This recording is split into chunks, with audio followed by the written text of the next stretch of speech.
Hello friends, मैं हूं कल्पना प्रजापति और आज हम चाइल्ड सेंटर्ड मेथड में 4 बहुत इम्पोर्टेंट मेथड्स को डिस्कस करेंगे। ये जो सीरीज़ है हमारी वीडियोस की, इसके अंदर आपको टीएन कॉलेज ऑफ कंपटीशन के क्लास नोट्स प्रोवाइड हो रहे हैं। तो पहला मेथड आ जाता है हमारा इंडक्टिव मेथड। इंडक्टिव मेथड जो है ये फ्रांसीसी बेकन ने दिया था। इसके अंदर क्या होता है कि सबसे पहले आपको एग्ज़ाम्पल बताए जाते हैं और उस एग्ज़ाम्पल के बाद हम कोई फॉर्मूले को ड्राइव करते हैं, कोई रूल तक पहुंचते हैं। आप मान लो कि जैसे आपको क्या है, बच्चे को ये सिखाना है, पेरीमीटर सिखाना है कि पेरीमीटर क्या होता है। आपने एक स्क्वायर लिया, आप स्क्वायर की स्क्वायर में आपने चारों साइड्स ली हैं 4-4 सेंटीमीटर की। तो आप बच्चे को कह रहे हो कि चारों साइड्स को ऐड करो। बच्चा 4 साइड्स ऐड कर रहा है, तो क्या आ रहा है आंसर, वो जो आ रहा है वो लिख रहा है। फिर आपने बोला कि आपने 4 की जगह बोला 3 सेंटीमीटर लिखो, तो 3 सेंटीमीटर को वो 4 बार ऐड कर रहा है। ऐसा आप क्या कर रहे हो, ऐसे आपने उसको 4-5 बार बोला। तो अब क्या करेगा बच्चा, इसके अंदर खुद अपना ऑब्ज़र्व करेगा कि ये चारों साइड्स बराबर हैं। अगर हम जो 4 को जो साइड एक गिवन दी हुई है उससे मल्टीप्लाई कर दें तो हमारा आंसर इजीली निकल जाएगा। तो उससे क्या पता चलेगा, ऐसे एग्जाम्पल से वो किस पे पहुंचा, एक रिज़ल्ट पे पहुंचा, एक फॉर्मूले पे पहुंचा। तो ये हमारी इंडक्टिव अप्रोच होती है और ये हम बहुत ज़्यादा जो बच्चे जो हैं उनको इसी अप्रोच का हम प्राइमरी क्लासेस में यूज़ किया जाता है, क्योंकि इसमें बच्चे अपना माइंड सेट लगाते हैं, थिंकिंग करते हैं और वो सोचते हैं कि कैसे इस सॉल्यूशन तक पहुंचा जाए। तो ये इसमें क्या होता है, नोन से अननोन चीज़ों पे जाया जाता है। जिस चीज़ के बारे में आपको पता है उस चीज़ और उससे स्टार्टिंग करते हैं और जो नहीं पता है वहाँ तक पहुँचते हैं। जैसे कि आपको मान लो कि आपको पता है, बच्चे को पता था कि ये एक स्क्वायर है एक, और इसकी ये कितनी साइड्स हैं, ये 4 साइड्स हैं इसकी। अब वो उस बच्चे को इतना पता था और अननोन चीज़ पे क्या पहुंचा, वो बच्चा ये पहुंचा कि पेरीमीटर किसे कहते हैं कि 4 साइड को ऐड कर दो, और उसका फॉर्मूला कैसे निकला कि 4 से मल्टीप्लाई कर दो जो गिवन एक साइड है उसे। तो स्पेसिफिक से जनरल में पहुंचते हैं। स्पेसिफिक का मतलब है जो एक विशेष चीज़ ही आपको पता है और उसे जनरलाइज कैसे करना, उसे इम्प्लीमेंट कैसे करना है, आप उसके ऊपर पहुंचोगे। जैसे बच्चे को पता है कि ये एक क्या है, ये वर्ग है, ये एक स्क्वायर है, इस स्क्वायर से आप जनरलाइज करोगे कि वो फॉर्मूले तक पहुंचा, तो क्या है वो जनरलाइजेशन हो जाएगा उसका। कि फिर कंक्रीट से एब्स्ट्रैक्ट, ये स्पेलिंग मिस्टेक हो गई है, एब्स्ट्रैक्ट यानी कंक्रीट पहले जो छू के देखेगा और उसके बाद जो मूर्त से अमूर्त चीज़ पर जाना, ठीक है।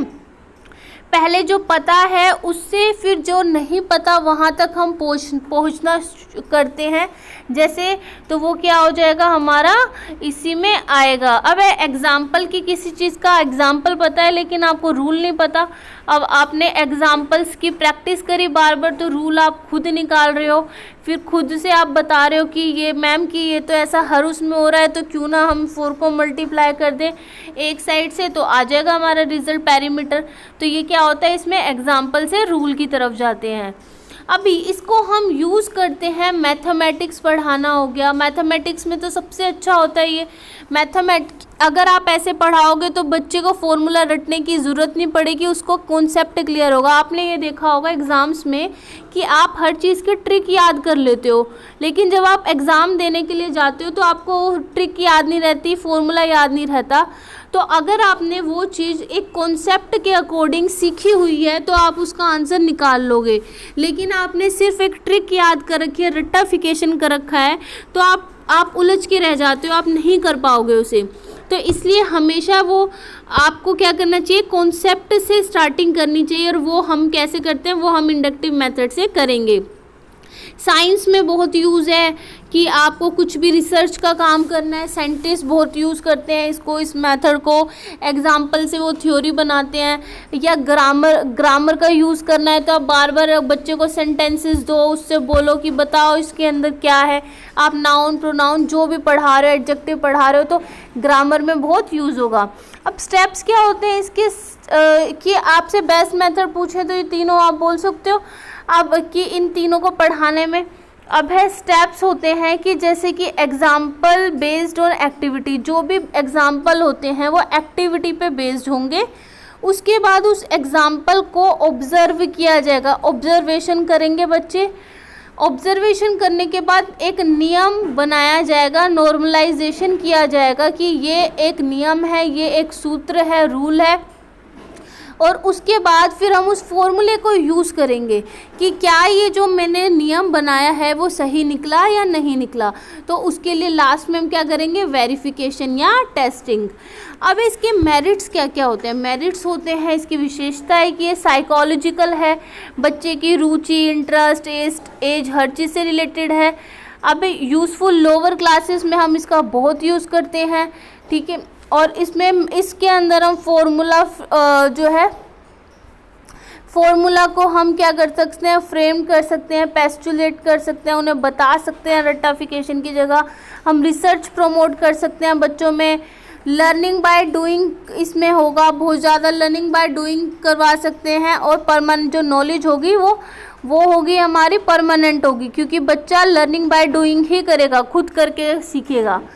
अब जो होती है deductive method, deductive method Socrates ने दिया था, आपको याद हो लास्ट क्लास में हमने पढ़ा था। क्वेश्चन आंसर मेथड भी सोक्रेट्स ने दिया था। अब इस अप्रोच में क्या होते हैं, जो रूल्स होते हैं वो पहले ही बता दिए जाते हैं। पहले रूल बता देती है टीचर और उसके बाद एग्जाम्पल दिए जाते हैं।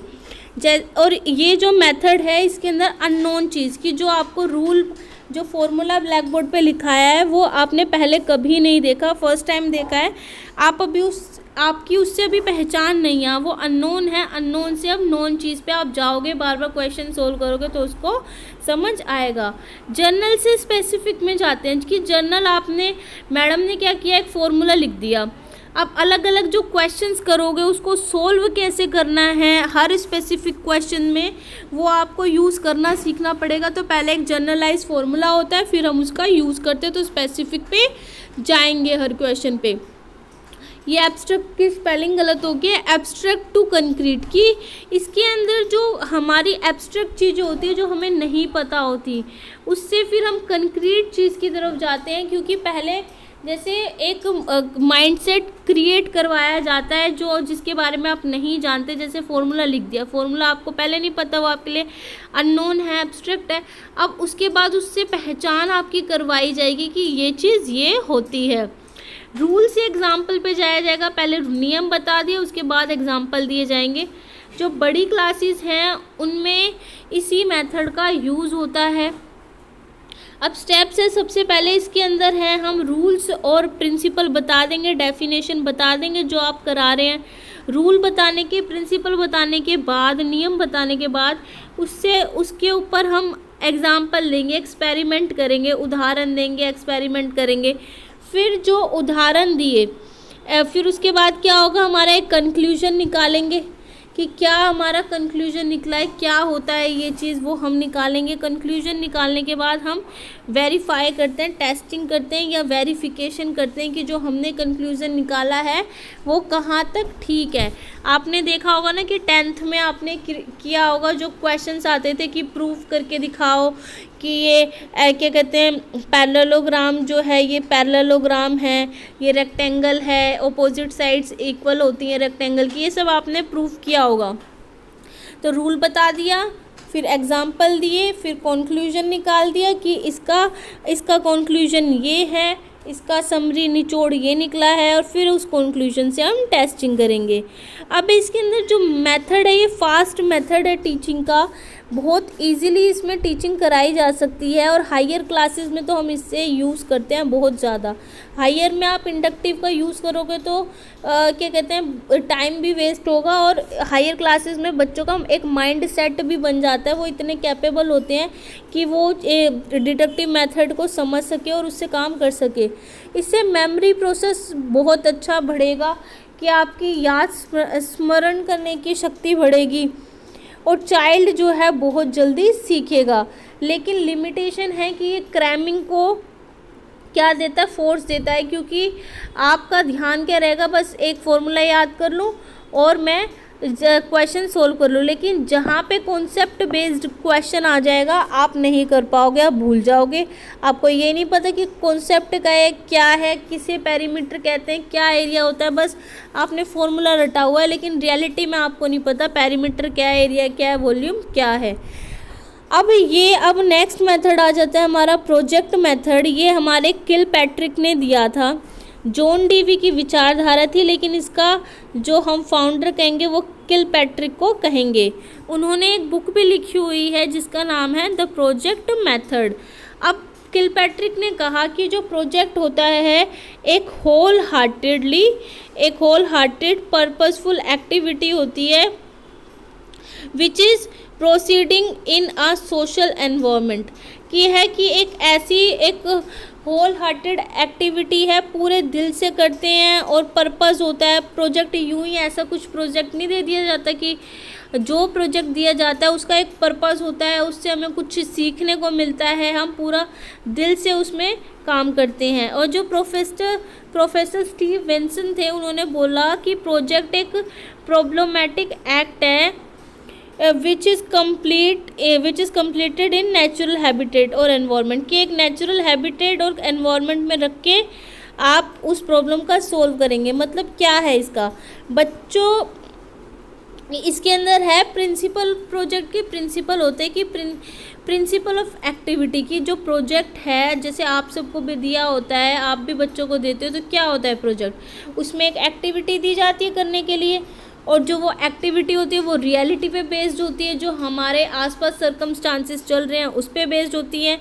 और इसके अंदर इसमें फ्रीडम दी जाती है बच्चों को, जो स्टूडेंट्स होते हैं उनको फ्रीडम दी जाती है कि आप अपनी मर्ज़ी से डिसीज़न ले सकते हैं, इतनी फ्रीडम दी जाती है।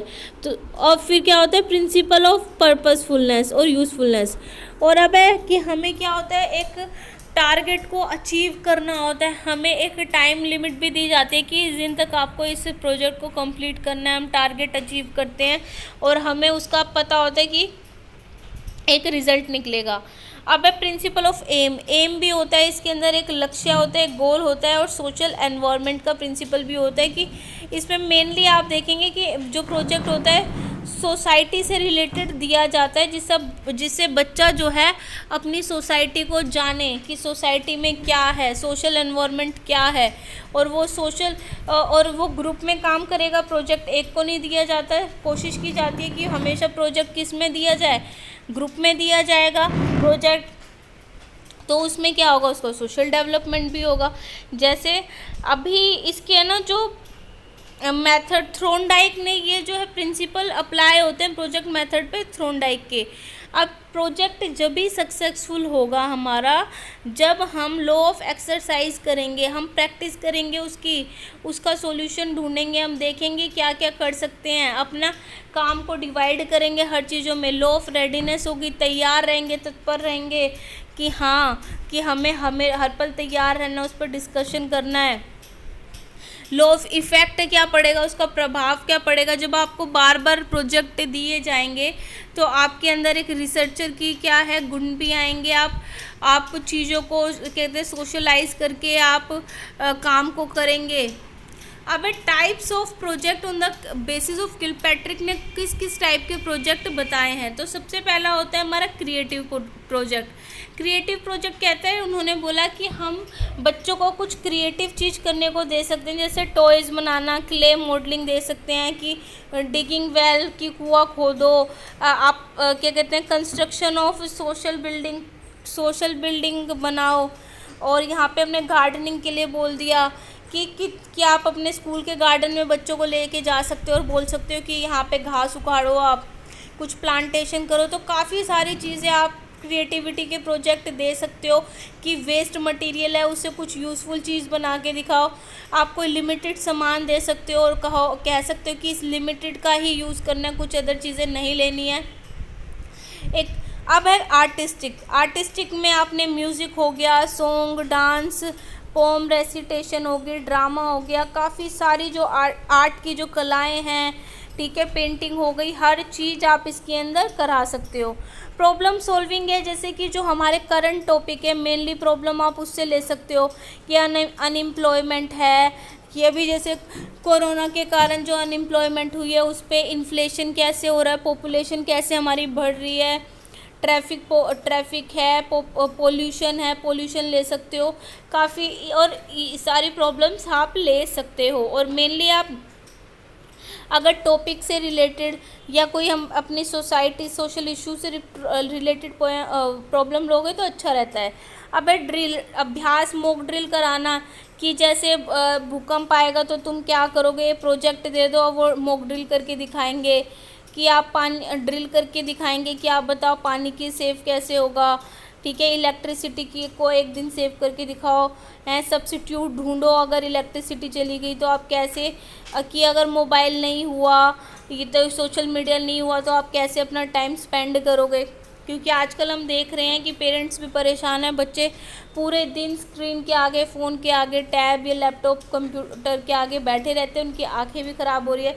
उन्हें सब्स्टिट्यूट बताओ कि कैसे आप एक उसको विकल्प को चेंज कर सकते हो।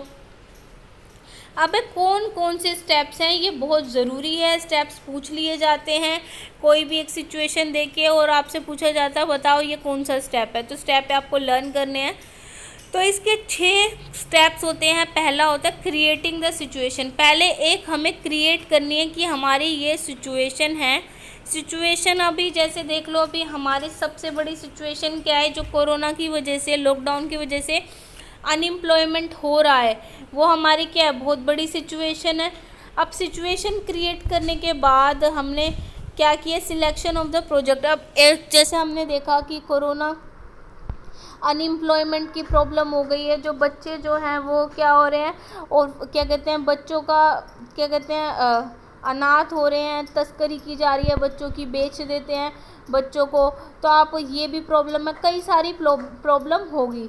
अब उन सब क्या कहते हैं, एक सिचुएशन क्रिएट करनी है, इसलिए आपको टीचर होने के नाते एक सिचुएशन आप क्रिएट करोगे कि ऐसी ऐसी प्रॉब्लम है, उनको प्रॉब्लम्स बताओगे कि फिर बच्चे क्या करेंगे, अपना प्रोजेक्ट ढूंढेंगे, कहेंगे कि अच्छा मैम ऐसा करते हैं हम तो सिलेक्शन ऑफ द प्रोजेक्ट हो जाएगा कि आपने ग्रुप्स में बच्चों को बांटा हुआ है कि हम क्या करेंगे, हम प्रोजेक्ट बनाएंगे कि कोरोना के कारण कितने लोगों की डेथ हुई है, कितनों ने वैक्सीन लगाई है, अलग ग्रुप करेगा कौन कौन सी वैक्सीन वर्ल्ड में आई है, फिर एक करेगा कि कैसे हमने लोगों ने मदद करी है, कितने लोग अनएम्प्लॉयड हुए हैं। तो हर ऐसे बहुत सारे प्रोजेक्ट इसके अंदर बच्चे सिलेक्ट कर लेंगे अपने अपने ग्रुप में। अब उसके बाद है प्लानिंग होगी, प्रोजेक्ट की प्लानिंग करनी है पूरी, बच्चे प्लानिंग करेंगे कैसे हमें क्या कौन कौन सी चीज़ों की ज़रूरत होगी, हम अपना क्या कहते हैं पूरी कि कितने सबका रोल डिसाइड करेंगे कि तुझे क्या करना है, आपको क्या करना है, हर किसी का एक रोल होगा, क्या क्या सामान चाहिए होगा, हर चीज़ की प्लानिंग हो जाएगी। प्लानिंग के बाद होगा परफॉर्मिंग द प्रोजेक्ट को परफॉर्म करना है, उसको एग्जीक्यूट करके दिखाना है आपको कि ये हमारा प्रोजेक्ट है और इसका एग्जीक्यूशन ये मिला है। आप रियलिटी में आप करोगे अपना सब, हर बच्चा अपने रोल के अकॉर्डिंग काम करेगा, फिर उन सब चीज़ों का कलेक्शन करेगा एक तरह से। अब लास्ट में क्या होगा, एग्जीक्यूशन जो आपने करा है आप फिर उसका इवैल्यूएशन होगा कि आप जब एग्जीक्यूट कर दोगे, हर बच्चे का रोल बताओगे कि किस बच्चे ने क्या काम किया। और इसमें ना एक शीट आपको ज़रूर लगवानी चाहिए कि एक तो सबसे बड़ी बात है, आपको ना प्रोजेक्ट में देते समय बच्चे कम रखने हैं और एक शीट लगवानी है कि किस बच्चे ने क्या काम किया, उसका रोल डिसाइड होना चाहिए। अब इवैल्यूएशन ऑफ प्रोजेक्ट, फिर आपका प्रोजेक्ट जो आपने प्रेजेंटेशन दी है उसका इवैल्यूएशन होगा, इवैल्यूएट किया जाएगा कि उसमें क्या कमी है, क्या अच्छाइयाँ हैं, क्या इम्प्रूवमेंट उसमें हो सकती है, तो ये सारी चीज़ें करी जाएगी। लास्ट में आ जाएगा रिकॉर्डिंग ऑफ प्रोजेक्ट, कि फिर प्रोजेक्ट जो आपने बनाया है उसकी कहीं ना कहीं या तो रिकॉर्डिंग एक प्रूफ के तौर पे रखी जाएगी, सीडी फाइल ये सब बनाई जाएगी, उसका पूरा ब्यौरा होगा। अब आ जाती है इसकी क्वालिटी और एडवांटेजेस क्या है। क्वालिटी है ये साइकोलॉजिकल मेथड है, ये इंटरेस्ट एज इन सब से रिलेटेड होता है। ये सोशलिज्म के पर प्रिंसिपल पे बेस्ड है, क्योंकि इसमें बच्चा सोशलाइज होता है, वो अपना ग्रुप में काम करता है, चाइल्ड सेंटर्ड अप्रोच होती है, ठीक है। ये इसके अंदर चाइल्ड एक्टिव रहता है, चाइल्ड को इंजॉयमेंट मिलती है काम अपने नेचुरल एनवायरनमेंट में काम करने में, जो उसका आसपास का एनवायरनमेंट है। लर्निंग बाय डूइंग होती है, और प्रिंसिपल होता है एक्सपीरियंस बेस्ड होता है, जो भी उसे मिलता है। अब लिमिटेशन क्या है, लिमिटेशन है ये एक्सपेंसिव बहुत है। अब प्रोजेक्ट को लिमिटेशन है कि इतना एक्सपेंसिव है। कई बार आप टीचर बोल देती है कि आपको नेट से कुछ प्रिंट आउट निकलवाने हैं, आपको फाइल्स ख़रीदनी है, शीट्स ख़रीदनी है, पेस्टिंग का काम करना है, कटिंग का करना है, काफ़ी सारी चीज़ें होती है, और बच्चों का बैकग्राउंड आपको देखना होता है कि वो इतना सामान चीज़ें खरीद सकते हैं या नहीं। अब होता है नॉलेज जो है पार्ट्स में डिवाइड हो जाती है, क्योंकि हर बच्चे का अपना एक पार्ट होता है, वो उसी के ऊपर तैयारी करता है। और अगर ग्रुप बड़ा होता है तो बच्चे काम ही नहीं करते, वो सोचते हैं कि दूसरा कर लेगा मेरे नाम का, कि मैं सामान ला के दे दूँगा और आप करो। तो अब ज़्यादा बच्चे होंगे तो अब है टाइम कंज्यूमिंग होता है, टाइम काफ़ी चाहिए होता है, और हमें बच्चे को टाइम देना भी पड़ता है कि वो घर पे अगर दूर दूर रह रहे हैं उनके ग्रुप के बच्चे जो भी है, तो हमें क्लास में भी उन्हें टाइम देना होता है तैयारी के लिए। आई होप कि क्लियर हो गया होगा प्रोजेक्ट अच्छे से आपको। अब नेक्स्ट आ जाता है हमारा problem solving method. Problem solving method जो है ये सोक्रेट्स ने दिया था। सेंट थॉमस और सोक्रेट्स ने को फादर बोलते हैं, जब उन्होंने बोला कि कोई भी एक हर्डल, कोई भी एक परेशानी जो है क्रिएट्स और producing in achieving the goal then we applied scientific. अब कोई भी आपके सामने परेशानी आ जाती है तो उस परेशानी को सॉल्व करने के लिए आप एक साइंटिफिक अप्रोच लगाते हो, उससे बाहर निकलने के लिए, उस प्रॉब्लम से बाहर निकलने के लिए। तो ये जो प्रॉब्लम जो चाइल्ड है ना क्लास में, दो टाइप की प्रॉब्लम को फेस करता है, एक तो फिज़िकल और एक मेंटल। अब जो एम होता है प्रॉब्लम सॉल्विंग का, वो होता है कि बच्चे के अंदर वो स्किल और एबिलिटी डेवलप करना, कि वो भविष्य में प्रॉब्लम से डरे नहीं बल्कि उनका डटकर सामना करे। जैसे कि मान लो कि आपके सामने प्रॉब्लम है कि वैकेंसी इतनी कम है, पेपर कभी भी आ सकता है, और तैयारी नहीं है, कोई स्टडी मटेरियल नहीं है। तो ये क्या है आपकी सिलेक्शन ऑफ प्रॉब्लम, कि सबसे पहले आप अपनी प्रॉब्लम सिलेक्ट कर लोगे। प्रॉब्लम क्या है आपकी प्रॉब्लम, जैसे आपने कर ली उसकी स्टडी मटेरियल की प्रॉब्लम है, आपके पास कोई नोट्स नहीं है, आपको कुछ नहीं आ रहा है, बेसिक आपका ज़ीरो है, तो आपने प्रॉब्लम सिलेक्ट कर ली। अब इसके अंदर है कि जो प्रॉब्लम है वो बच्चा खुद ही सिलेक्ट करेगा, लेकिन प्रोजेक्ट में थी कि सिचुएशन क्रिएट कर रहे थे और प्रोजेक्ट जो है टीचर दे रही थी, लेकिन प्रॉब्लम सॉल्विंग में प्रॉब्लम बच्चा खुद अपनी प्रॉब्लम को सिलेक्ट करेगा। फिर प्रेजेंटेशन करेगा प्रॉब्लम का, चाइल्ड एक्सप्लेन करेगा प्रॉब्लम के बारे में और उसे एनालिसिस करेगा, as well as discussed about the problem, और प्रॉब्लम को डिस्कस करेगा। जैसे आपकी प्रॉब्लम है कि आपके पास स्टडी मटेरियल नहीं है, या और कॉन्सेप्ट क्लियरिटी नहीं है, आपको डर लगता है साइकोलॉजी और टीचिंग एप्टीट्यूड से।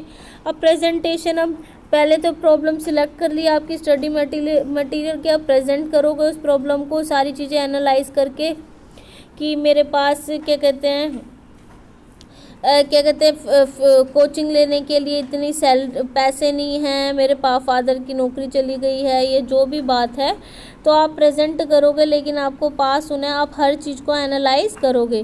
फिर फॉर्मुलेशन ऑफ हाइपोथेसिस, अब हाइपोथेसिस बनाओगे, यानी हाइपोथेसिस का मतलब होता है संकल्पना बनाना, ठीक है।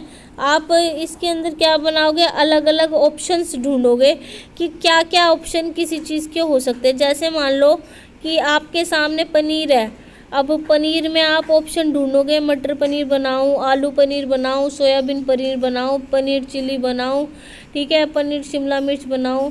तो आप खाली पनीर बनाओ, तो बहुत सारे हाइपोथेसिस ढूंढोगे एक ही चीज़ के, तो इसके अंदर है अलग अलग हाइपोथेसिस आप बनाओगे, आपने डिस्कस करोगे पॉसिबल और about possible causes of the problem and their solution, की क्या क्या कारण हो सकते हैं, क्या क्या सॉल्यूशन हो सकते हैं। अब आपने डिस्कस किया कि प्रॉब्लम के कारण क्या है कि हमने भाई रेगुलर जेबीटी नहीं करी है, हमने बाहर से ऐसे ही पैसे दे के कर ली, अब हमें कुछ नहीं आता, अब इसके सॉल्यूशन और स्टडी मटेरियल भी नहीं है, पैसे भी नहीं है इतने बाहर से कोचिंग लेने के लिए।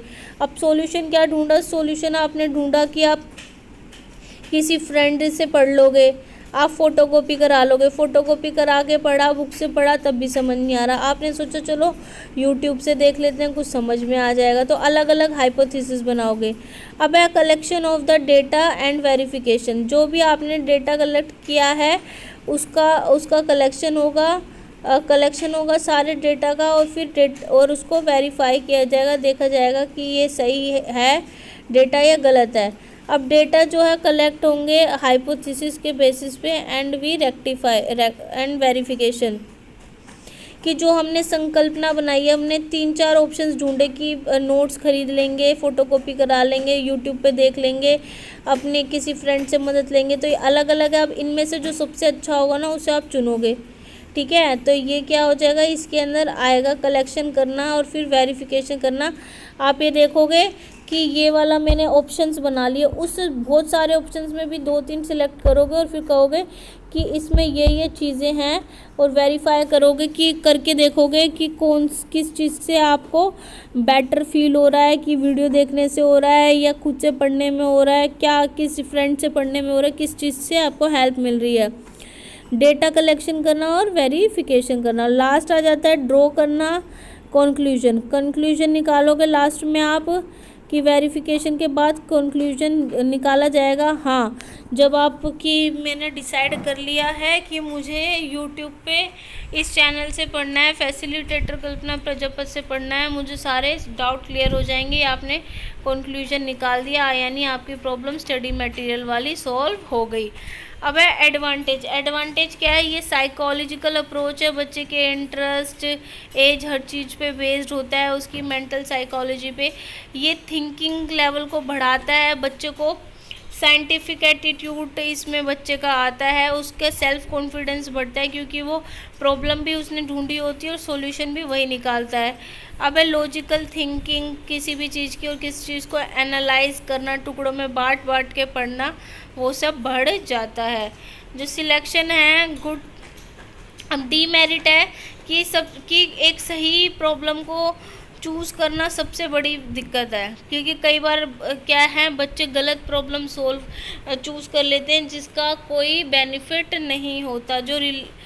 अब है ये जो है मेंटल एक्टिविटी को बढ़ाती है, ना कि फ़िज़िकल एक्टिविटी को, और हमें पता है कि हमें फ़िज़िकल एक्टिविटी के काम भी करने चाहिए। अब ये टाइम बहुत ज़्यादा कंज्यूम होता है, और इतना टाइम टीचर बच्चों को नहीं देती।